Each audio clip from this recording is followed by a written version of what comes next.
Hello and welcome to our brand new preview show as we look ahead to our first game of the season against Norwich City.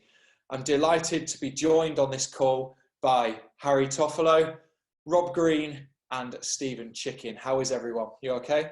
Good, thanks, David. Very good, thank you. Yeah, all good, tough. Excellent. So we'll kick off with you, Rob, obviously Norwich City legend. How close of an eye have you been looking and keeping on them since you retired from professional football? Yeah, I mean, obviously doing a bit of work on the games in the Premier League and in the Championship. You sort of keeping a keen eye. And the season they had, the season before last, the way they got promoted was an incredible run that they had. A relatively unknown manager, sort of a bit like David Wagner at Huddersfield in some respects, going on this fantastic run and winning the league with players that have had question marks about where they were going with their careers or sort of plucked from obscurity, really. So it was always going to be a tough ask. I think Stuart Webber, of former Huddersfield fame as well, was he was sort of very, very pragmatic in their approach about the Premier League season. And I think as soon as the restart started, I think it became apparent that it was a step too far. There were still glimpses of light, glimpses of hope in their play and in the results that they just started to get. And then lockdown happened, and it was clear that it was a pretty flat and damp affair for them. So it'll be interesting to see how they go this season. It's always a tough ask to get relegated and bounce straight back, as a lot of clubs like yourselves and like Norwich in the past have found. So to do that is going to be a big order. I can imagine, Toffs, for you it must be quite exciting to have the chance to go back and play against them, the team that you started out at. Yeah, definitely. I spent 10 years since I was sort of 12, 13 years old at Norwich. I loved every minute of it. We had that Youth Cup run as well, where we won the Youth Cups. I've got real fond memories of being at Norwich, and it was part of my life. I spent 10 years, and that's nearly half my life I've spent at one football club. So, no, it was great. I learned a lot of experiences. I'm very thankful to all the staff through the academy there. They've got a fantastic academy system, which is now just churning out unbelievable talent continuously every season. So, but no, it's a club that's close to my heart, and I've always kept a keen eye on them, and I'm really looking forward to it. It'll be the first time I've had the opportunity to play against them. When that fixture came out, what was your reaction? Buzzing. It was the one that I was looking for. That's the main one I was looking for. It was actually Norwich away was the main one I was looking at, because I think I'm going to need about 50 tickets for that game. I'm hoping that we allow fans in, so I'm glad that it was this way round. They could do the away game the second half of the season. Hopefully the fans will be able to go to the game. But no, the other one was Brentford away as well, the new stadium. We got those the first two, so it's a win-win. Steve, when you saw it was Norwich at home for the first game, the start couldn't have got much harder, really, could it? From a team that's got their style of play, just come down, kept a lot of the players that performed well as well in the Premier League last year. No, exactly. Particularly when you look at sort of the games that come after that Norwich game. I suppose you've got to play them sometime is the thing. But yeah, I mean, I don't think you could have asked for a harder start than Huddersfield Town have got. I think even neutrals have acknowledged that there's probably not another side in the division that has quite so tough a start. And it's straight in at the deep end for Carlos Corberán. Rob, what's that like? As obviously in your career, you were relegated with Norwich City. What's that like as a player when you get relegated and you have to go again and bounce back, then coming round to the first game of the season, just from a mentality point of view?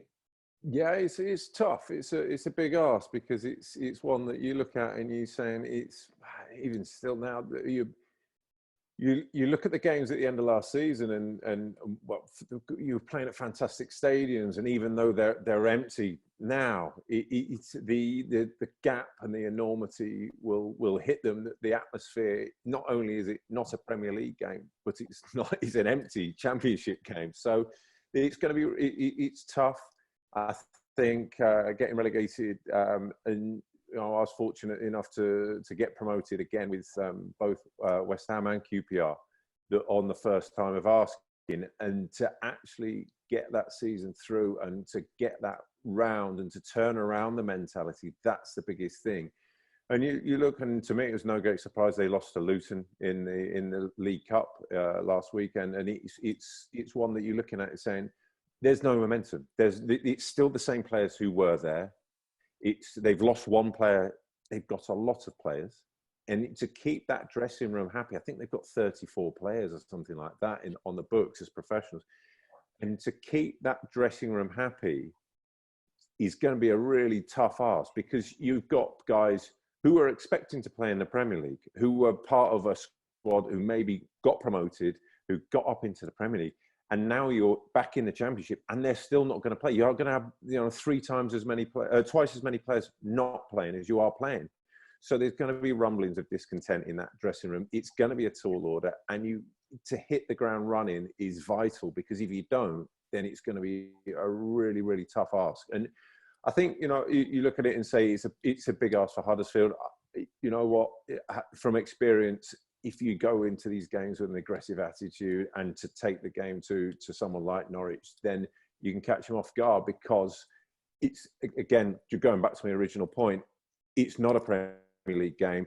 It's an empty stadium, and it's and these guys have spent a season and will be looking at those games going, blimey, part of them will be saying, I wish I was still there.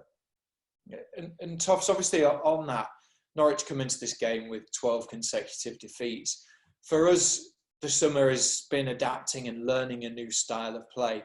So with that, and with what Rob just said in mind, do you see this as almost as a good opportunity to play them? Yeah, I think we were talking today among the lads, sort of saying, I think where Steve was sort of saying about there's a tough opening fixtures of 3 games, but to be honest with you, we want those 3 games at the start, because I think if you start playing teams that are going to be around you or below you in the season, and you not picking up points against those teams, you're putting yourself under a lot of pressure. So like Rob was saying as well, we're going to be front foot tomorrow. We're looking forward to it, or today, whenever this gets released. But no, we're excited. We got Norwich. Like, we were watching them on Sky, BT last year, and we saw the ability they had, and we fancy our chance. We've been working really hard, and yes, we didn't get the result we wanted against Rochdale, but it's all about the process and making sure that's getting in the right way and going in the right direction. And we feel like it is. We've all bought into Carlos's plans, and we're looking forward to an exciting season.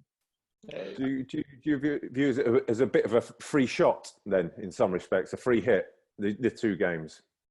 Yeah, definitely. I think you look at those when you play the teams that are expected. I look at Norwich's squad. I'm expecting them to be right up there this season, and I think they are as well. And I think you look at the Brentfords, and then we've got Forest. So that's 3 tough first games, and they're going to be all teams expecting to be up there. So one of them, you've got to look at it. You've got to challenge yourself against the best. And we did that last season. We had to win a game against West Brom at home in the post-lockdown. We won and got the result, which ultimately kept us in the division. We don't want to be in the same situation as last year, where we only picked up a certain amount of points after 10 games. So we know there's a fight. We're changing the culture at the football club. We're getting it more of a winning and a nice environment to work in. And we're working tirelessly every day to get to that point. So, and I think it will take its time, because of the new manager transition, new playing styles, everything is completely changed. But no, it's an exciting time. A lot of young players hopefully coming through to show their worth. I think one thing to add as well, David, I didn't, is that Lewis has left, and as a player in a dressing room, especially ones that have made a bit of a mark in the Premier League, sort of like Jamal Lewis and Max Aarons and Todd Cantwell's and Timu Puki's another one, and Buendia is obviously another guy that was sort of shining light in promotion. These guys will be looking at each other going, well, who's next to go here? The transfer window, it's a different season again, because the transfer window is extended, and there will be comings and goings, and there will be clubs looking. You don't know how the clubs are going to, in the Premier League, what players they're going to need yet. Someone, God forbid, could fall over tomorrow and get a bad injury, and they need a centre half, and Ben Godfrey's gone, or a centre forward, and Timu Puki's gone. So it's going to be, these guys will have half an eye on that as well, looking at each other, saying, "Are you in it for the long haul? Because if you're not, then I might not be as well."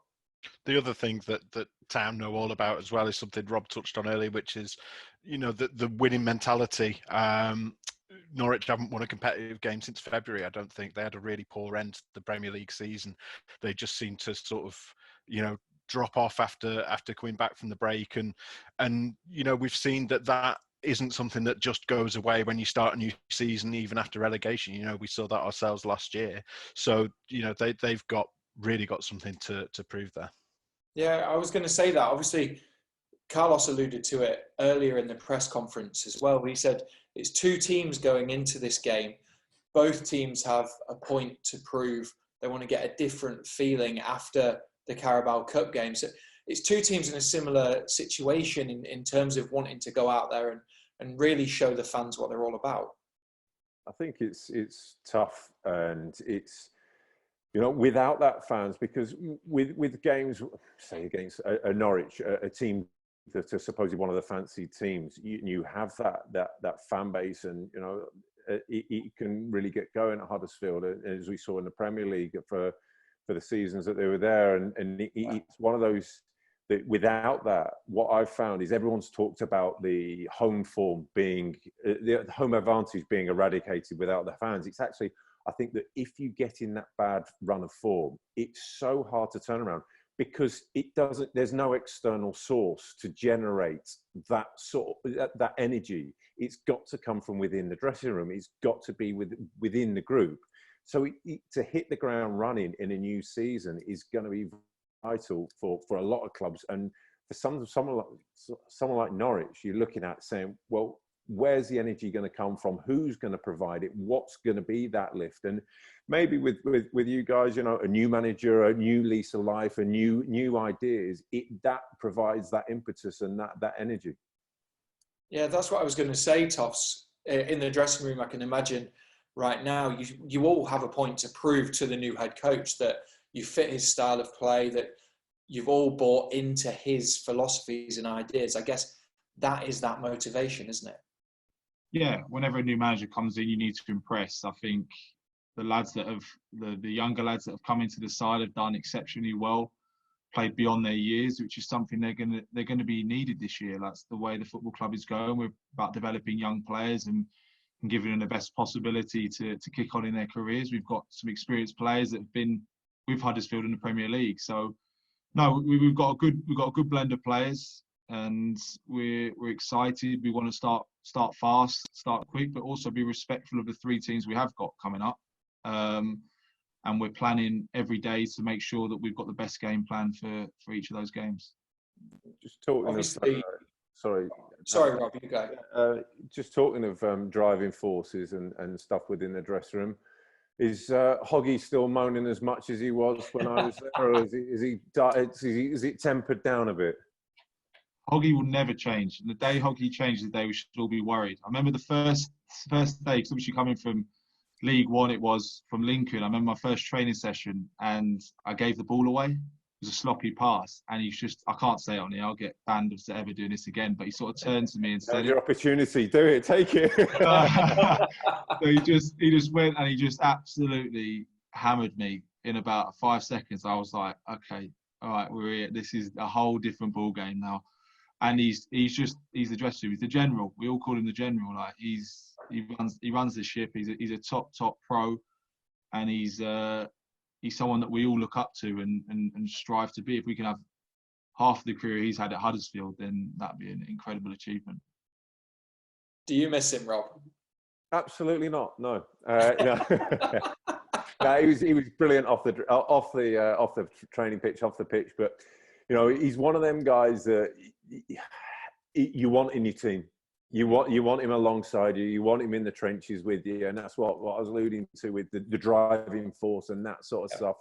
Is that's the person, and I see him come up against technically and a lot more gifted players in the Premier League, and he got the better of them, and he'd get in their ear and he'd just be there and just ratting away and just on everybody. And there's some great conversations during training, because I'm never shy of sort of voicing an opinion as well, and it's good fun when you get to sort of the clashes, because immediately after, you go and have a chat about it and sit down, and it's fine. And if you have that understanding, there are people that you might sort of have who might get into a sulk, and I can think of a few people that he upset properly in the Huddersfield training ground. But it's, you know, if you have that camaraderie, then it's great to have it within a dressing room.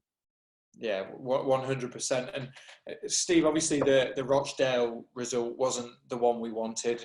There were elements of the performance that you can take positives out of. From that, though, I can imagine that Carlos and the players could have learned quite a lot in terms of defensive structure, the way we wanted to attack it. And really, in that game, that was the most important thing, wasn't it?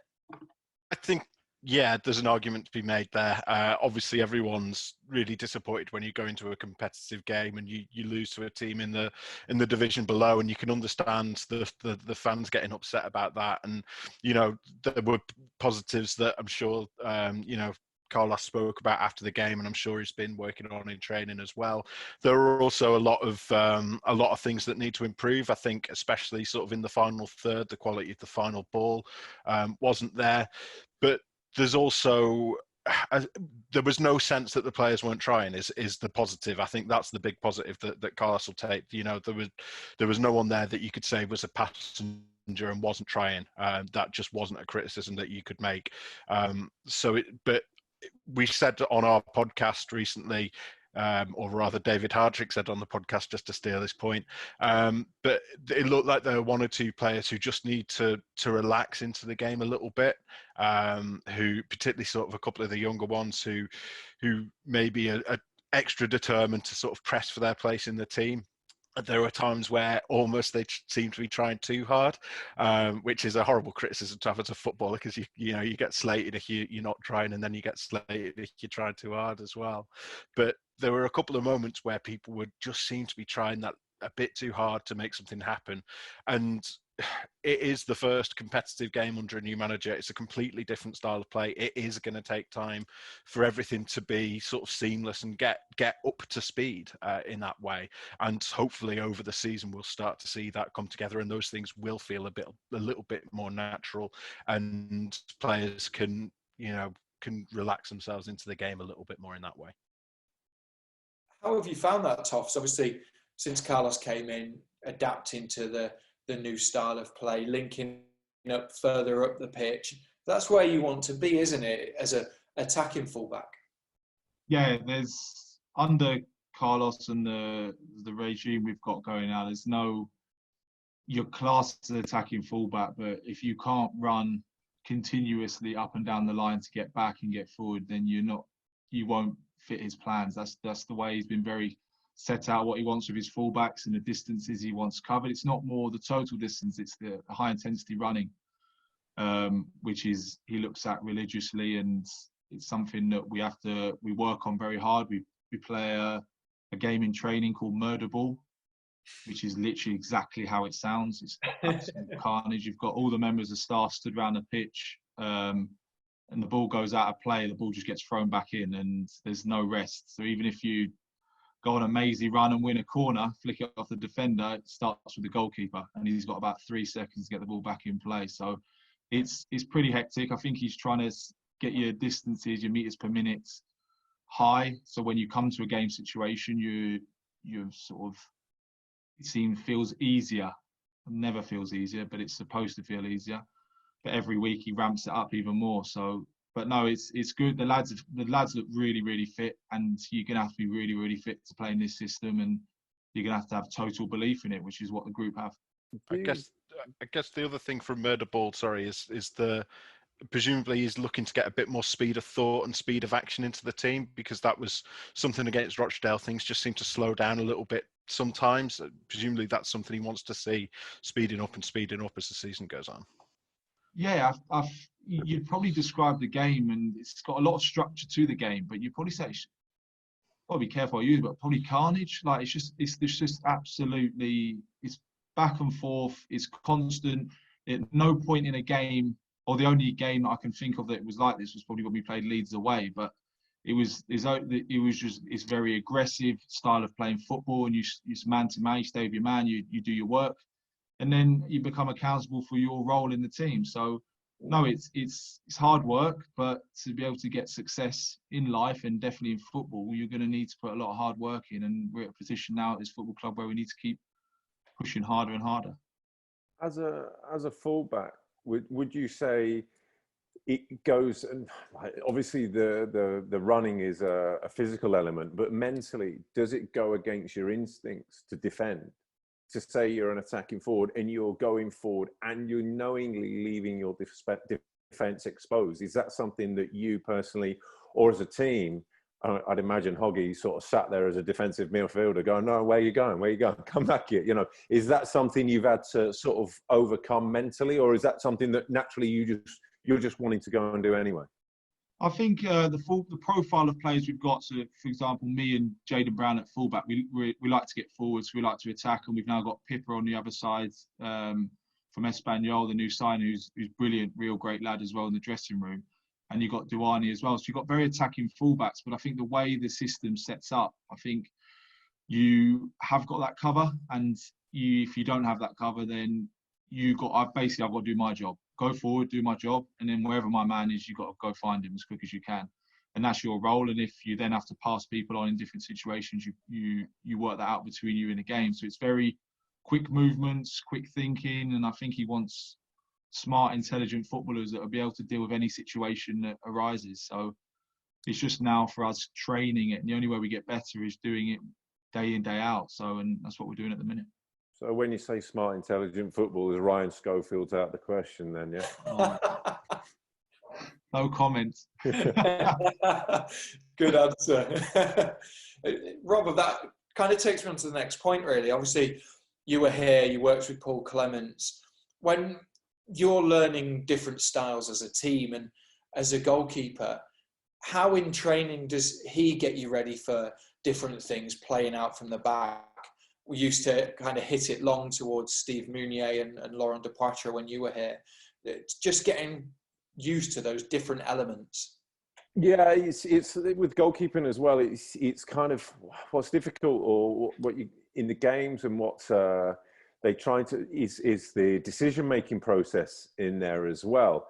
And it's partly sort of Jonas was obviously playing when I was there, but it's getting guys to understand that, you know, and being at Chelsea, that when you get the ball, there are only a certain number of passes that are onto you, and it is because of the formation that is given and the way that the other team are going to press who is available, and it's understanding that next pass before you receive the ball. And everyone talks about knowing your next step ahead before you've done it, but as a goalkeeper, to get it, if you get it wrong, then obviously it's quite definitive in terms of the mistake, and it could be terminal. So it's one that you're looking at and you're saying, to have that strength of character and to have that ability to keep playing and to get the ball and to know that the press is going to come from a certain area, but that leaves someone free somewhere on the pitch. And you know, without even looking, you know where that player is.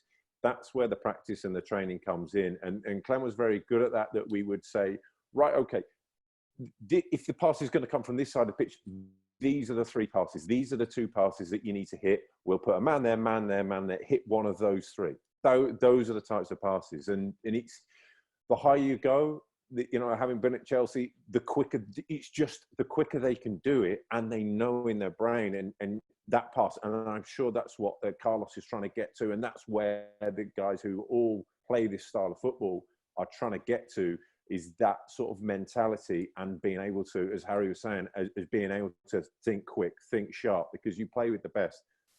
They know whenever they get the ball, whenever they're pressing, where everybody on the pitch is. They don't need to look. It's just instinctive. It's incredible to be a part of. Yeah, it sounds absolutely fascinating. And Steve, you can see elements of that on the pitch as well, can't you?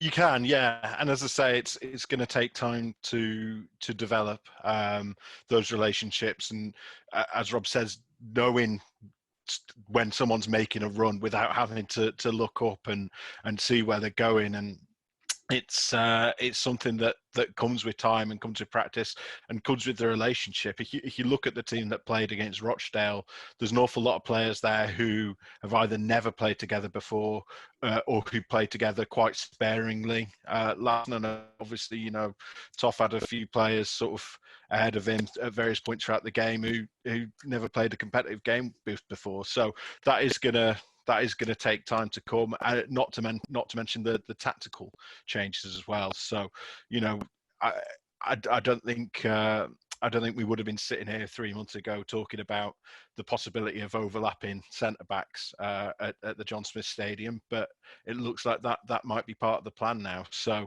it is going to take time, but they also Town can't afford to get off to anything like the start they did last year, because you know, I think it's fair to say the fans were not happy at all with how things went last season, and they'd love nothing more than to see a more successful year this year. They don't want another year of a relegation battle, regardless of the circumstances around the coronavirus or the finances, or, you know, how difficult things are in the transfer market or anything like that.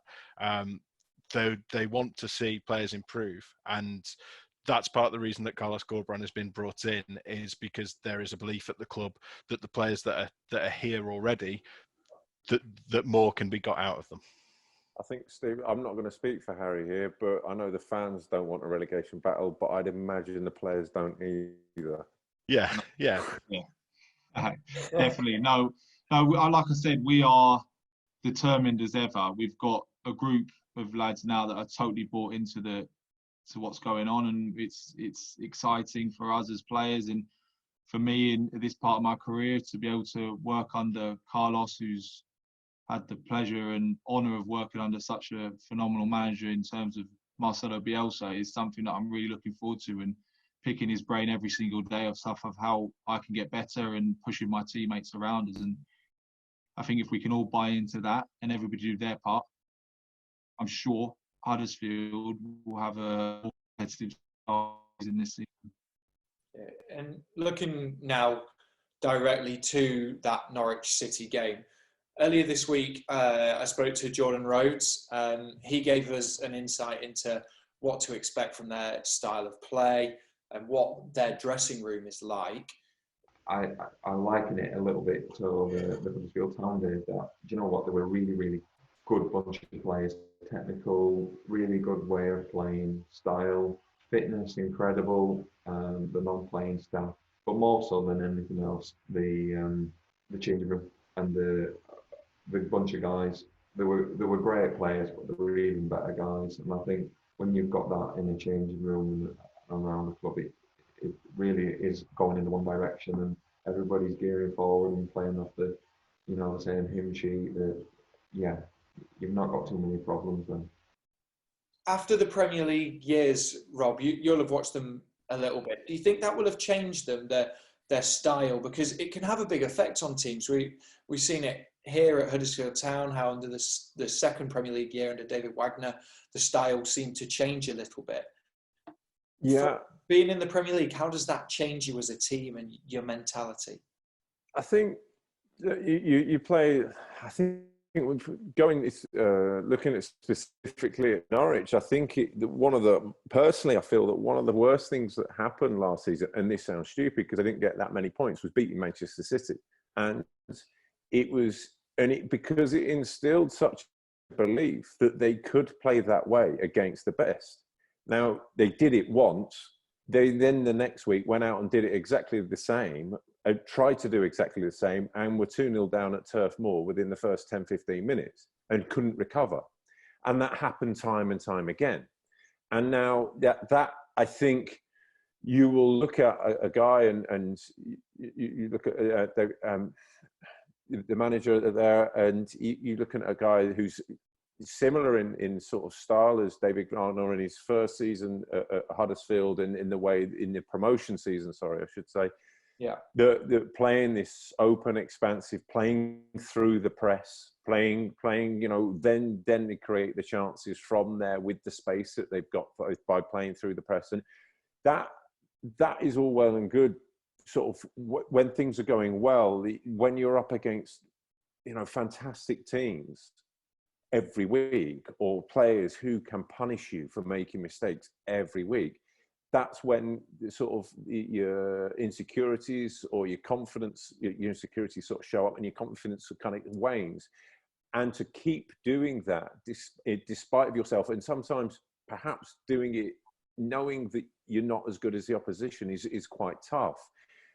Now, to come back down again, it's to reinstill that confidence in the way that they're playing, having had all those defeats that Steve was talking about in a row. And kind of as a team, you want to go, right, okay, can we just forget the last 12 months? But you can't. And it's there. And it's something that you've carried. And so, like I was saying before about the turning that run of form around is going to be really tough. And I think sometimes you look at it and saying, can you be a bit more pragmatic about your football? Can you, I was a big on the pitch, talking to players and saying, let's forget football for the next 5-10 minutes because we're playing against a team who are far better than us. We've just got to sit in and sit tight. And some teams just don't tend to do that. And I think Norwich, they go out and say, right, we're going to carry on playing the same way because we believe in it. And sometimes you just think, well, actually, we need to tweak this and change this a bit. So it'll be interesting to see how they do on Saturday. They'll come out and I'd imagine carry on exactly where they were and the style of play that they were doing, because the manager has full belief in that. Yeah, and they obviously got promoted playing in that system and that way of playing as well. Steve, obviously we want to play open, expansive, attacking football. Two sides playing a similar fashion. It could be a really interesting game. Yeah, it should be really open. And that is a big opportunity for Town's players to show that they have, they've taken on board Carlos's ideas and that there is the improvement there, that the attacking play is starting to come together. Because I think we saw last season that when a game was open like that and Town had opportunities and Town were on the ball a lot, that they struggled to get the ball in the net, essentially. And that's been the case for a couple of years now. And again, that's part of the reason that they've brought in Carlos Corberán, is to try and bring about a change in those fortunes and make it so that they're not doing what Rob describes, where you sometimes end up becoming too cautious and questioning yourself too much when you're on the ball. So it's an open game is an interesting possibility for Town, an interesting thing to see this weekend. You'll be doing a lot of running then, Toffs. Oh, I'll be doing a lot of running anyway. Thank you, everyone, for joining us. Rob, Toffs, Steve. Huddersfield Town fans, if you want to watch the game and you're a season card holder, then you should have received a code to watch the game on iFollow HTAFC. If you aren't a season card holder, you can purchase a match pass if you're watching in the UK. That will be £10. So make sure you redeem that on our website. Thank you, everyone, and thank you for watching. Cheers, Thank you. Cheers.